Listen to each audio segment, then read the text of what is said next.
સતત હું કેટલો દુઃખી, કેટલા બધા લોકોને હું જાણું છું જે એવું કે ના ના એવું તમારા કરતા તો અહીંયા મારું દુઃખ સાંભળો.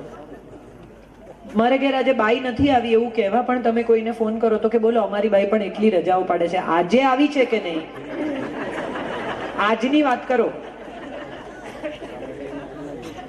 પણ દરેક માણસને અમારો ડ્રાઈવર, આપણે કહીએ કે અમારો ડ્રાઈવર જુઓ ને આજે ટાઈમસર નથી આવ્યો, હું નીકળું, અરે ભાઈ અમારો ડ્રાઈવર બી કોઈ દિવસ, અરે હું મારા ડ્રાઈવરની વાત કરું છું, તમે એ સાંભળો. પણ આજના સમયમાં લોકો એકબીજાને સાંભળવા તૈયાર નથી. તમે બહુ સાદો અને બહુ રસપ્રદ દાખલો એ છે, આ કરી જોજો કોઈ પાર્ટીમાં કે તમે કેમ છો પૂછો ને, તમને સામેથી કોઈ પૂછે કે કેમ છો, હજી તમે જવાબ આપો ને પહેલા એ બીજાને કેમ છો પૂછતા, એને જવાબમાં રસ જ નથી. એને તમને પૂછ્યું કારણ કે એને પૂછવું પડે, એની તો નજર ફરી ગઈ.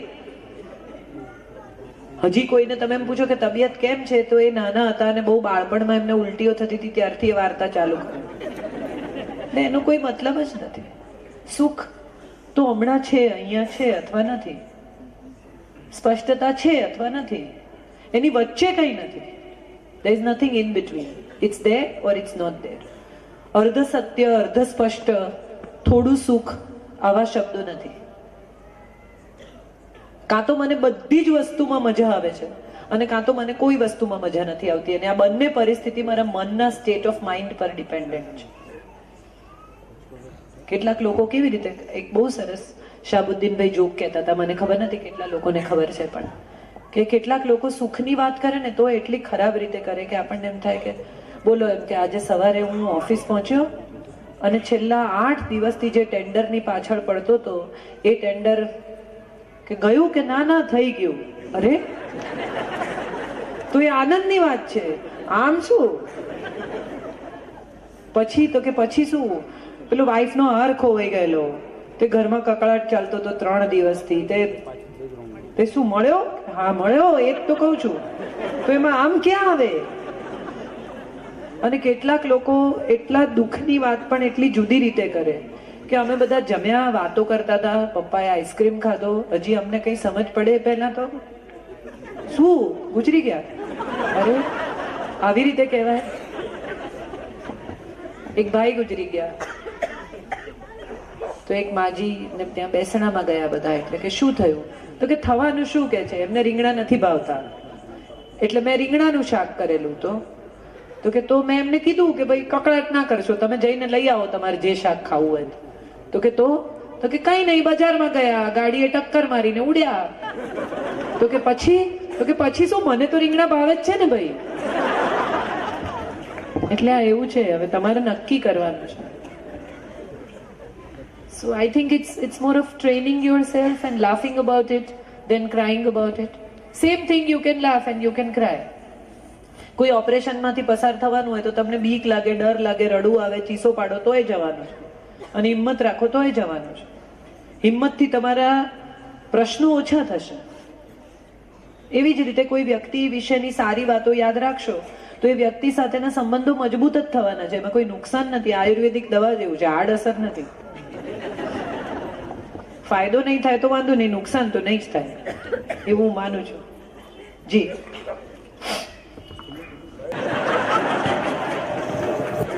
સાદો સવાલ છે કે તમારે બેમાંથી એક ચોઈસ છે, તમારે ગોળી ખાઈને મરવું છે કે લટકીને મરવું છે. જોક સપાટ, મજાક સુધી બરાબર છે. લગ્ન કરીને પ્રેમ કરો કે પ્રેમ કરીને લગ્ન કરો એ બહુ અગત્યનું નથી, પ્રેમ કરતા રહો એ બહુ અગત્યનું છે.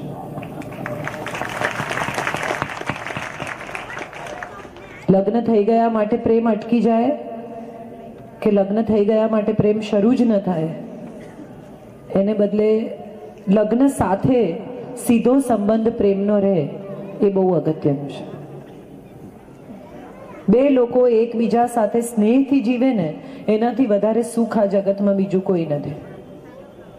પ્રેમ હશે ને તો બાકીનું બધું નહીં હોય તો પણ ચાલશે.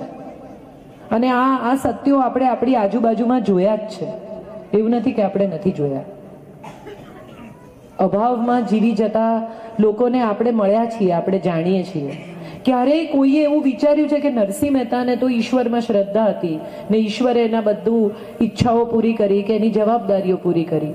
એની પત્ની માણેક મહેતીને કોનામાં શ્રદ્ધા હતી? એને નરસિંહમાં શ્રદ્ધા હતી. ગાંધીજીએ નક્કી કર્યું કે હું બ્રહ્મચર્ય પાળીશ. કસ્તુરબાએ નક્કી નહોતું કર્યું. એણે માત્ર પતિને ફોલો કર્યો. સમજથી, અણસમજથી, ગમાથી, અણગમાથી. હું એવું માનું છું કે એનું નામ દાંપત્ય. તારા સપના મારી આંખે સાચા પડતા જાય એને નવું વરસ કહેવાય. હું કંઈ ના બોલું તો પણ તરત તને સમજાય એને નવું વરસ કહેવાય. મોસમને જોઈને ફૂલ ના ખીલે, ફૂલ ખીલે એટલે મોસમ બદલાય. આ બહુ અગત્યનું છે. આપણે પ્રેમ કરીને લગ્ન કરીએ, લગ્ન કરીને પ્રેમ કરીએ, પણ લગ્ન થાય એટલે પ્રેમ બાષ્પીભવન ના થવો જોઈએ. બસ બાકી પહેલા પછી આ બધા સવાલો મને નથી લાગતું કે બહુ મહત્વના હોય જિંદગીમાં. સ્ત્રીઓને કંઈ નથી પૂછવાનું કે જાહેરમાં નથી પૂછવાનું. જી બેન, તમારે એ છે ને? તમારે એ છે? હા છે ને, બી પણ છે. આપણે ખાલી એનું જ કામ છે. તમારી હાજરીમાં હસી શકે છે? હા બિલકુલ. મારા ઉપર મજાક કરીને પણ હસી શકે છે. અમને રહસ્ય સમજાવો, અમે હસી નથી શકતા. આ સવાલ બહુ રસપ્રદ એટલા માટે છે કે તમે મજાક એટલા માટે કરો છો કારણ કે તમે સાચું મોઢે કહી નથી શકતા.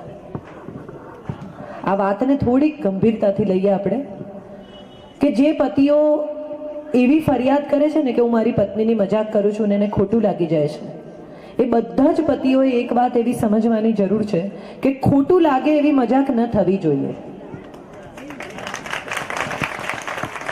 કોઈની મજાક ઉડાવવી અને કોઈની મજાક કરવી, આ બે શબ્દ પ્રયોગો અલગ થાય છે ગુજરાતીમાં. અને ખરેખર હું તો એમણે પૂછ્યું છે કે મારા અંગત જીવન વિશે, એટલે મારે ખરેખર આજે કહેવું છે કે હું બહારગામ જવાની હોઉં ને ત્યારે બાપ દીકરો, મારો દીકરો 17 વર્ષનો છે અને મારા હસબન્ડ સંજય ફોટોગ્રાફર છે, એ બંને જણા એમ કે હવે આજથી આપણું વેકેશન ચાલુ. સંજય આખો દિવસ નાયા વગર પગ લાંબા કરીને ટેલિવિઝન સામે બેસી જ રહે અને મને એવું કહે કે મને કેટલું ઘર જેવું લાગે છે તું નથી હોતી ત્યારે. એટલે ડિસિપ્લિનનો આગ્રહ છે એ વાત મને પણ ખબર છે ને હું પણ હસું છું. હમણાં જ 22મી જૂને મારા લગ્નની એનિવર્સરીના દિવસે બહાર જતો હતો ને કંઈ ભૂલી ગયેલો, એટલે આમ બહાર નીકળતો હતો એટલે મેં એને કહ્યું, મેં કીધું હસીને જાને, કાઢ્યા એટલા ક્યાં કાઢવા છે. એટલે સામ સામે હસી જ શકાય. હમણાં થોડા દિવસ પહેલા હું ક્યાંક રોકાઈ ગઈ, મારી ફ્લાઇટ કેન્સલ થઈ અને મેં સંજયને ફોન કર્યો, મેં કીધું હું ઘરે નથી આવવાની. એટલે કે કોઈ દિવસ? આ બધા મારા ઘરના પ્રસંગો છે અને બંને બાબતે હું હસી શકું ને મેં એને તરત જ કહ્યું કે ના, એટલું બધું સારું નસીબ નથી તારું. એટલે વાતને તમે કેવી રીતે રજૂ કરો છો એ બહુ અગત્યનું છે.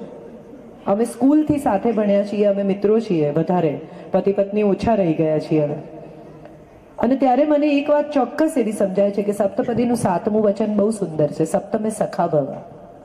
7મે પગલે મિત્રો થઈ જઈએ, એકબીજાના ગમા અણગમા, સુખ દુઃખ, અભાવ ઉણપ, અણાવડત બધું ઓળખી લઈએ અને સ્વીકારી લઈએ.